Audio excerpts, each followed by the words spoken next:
However, believe it or not, even in some of the earliest civilizations, the concept of ethical war and war crimes was present, albeit in a rather rudimentary way. Now, it's important to note that the term war crime has really only existed since the 1800s, although the concept of rules in warfare predates that by thousands of years, and actually has set the foundation for modern war crimes and war standards today. I'm going to keep this section brief, although I did want to quickly mention a few interesting and unique war crimes from a handful of different ancient civilizations. Starting in ancient India, going back all the way to roughly 600 BCE, ancient Indian texts proved that there was a code of conduct when it came to warfare, and this code of conduct was known as the Dharma Yuddha, essentially translating to righteous warfare. The principles of the Dharma Yuddha were meant to be taken as law, and it was said that breaking these rules during warfare would result in moral consequences. And the rules stated in the Dharma Yuddha are the following. Firstly, equal fights only. And what this meant was that chariots were only meant to attack chariots, and one soldier could only attack one soldier. If there was a battle taking place, the battle was meant to be fair.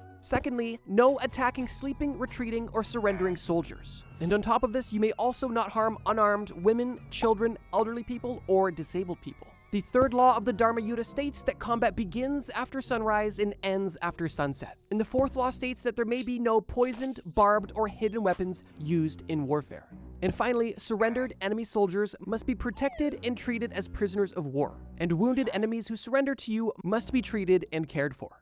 During 5th century BCE in ancient China, they too had their own code of conduct when it came to warfare, with some of the most notable examples being the following. Firstly, no attacking unready enemies. This would essentially eliminate sneak attacks or ambushes. Secondly, you were not to take advantage of fleeing or surrendering enemies in distress, meaning that if there is an enemy that is retreating or simply unoffensively tending to his own wounds, you may not take advantage of that situation, and ideally you would offer them help if they are truly surrendering. Interestingly, it was also around this time when Sun Tzu's book, The Art of War, was released. And in it, he emphasized the importance of strategy over brutality in warfare, and suggested focusing on subduing power players to avoid excessive destruction in cities. Now, while this may seem noble and ahead of its time, it's important to note that this wasn't a humanitarian play. This was simply an example of high-leverage strategies to be used ideally in war. This doesn't mean that they would be against brutality if strategy didn't work. The teachings just advised trying to use strategy when possible.